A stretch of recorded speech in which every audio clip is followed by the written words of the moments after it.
Hello, this is Linda Keith, and I am following up on a webinar, 60-minute webinar on global cash flow of tax returns when you have multiple pass-through entities in the mix. Now, it was just 60 minutes, and I wanted to be sure that you knew which tax returns you might need and be able to use poll questions to compare your guidelines to others, because amazingly enough, there's a real variety of guidelines when you're pulling global cash flow from multiple pass-through entities, as well as, of course, the 1040s of the owner guarantors and the other pass-through entities they are involved in.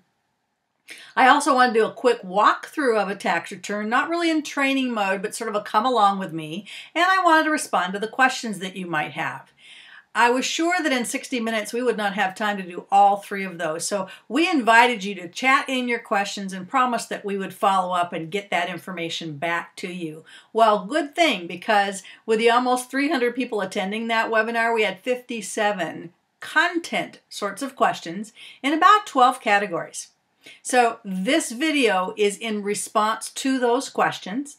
Now, I do have up on my higher monitor the actual questions, so I'm just going to refer to those and go back and forth and make sure that we cover the questions that came up.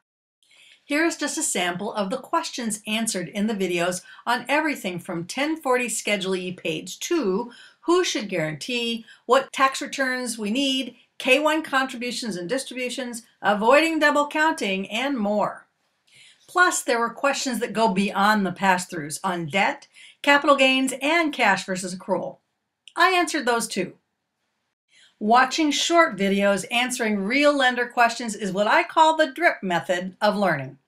Enjoy.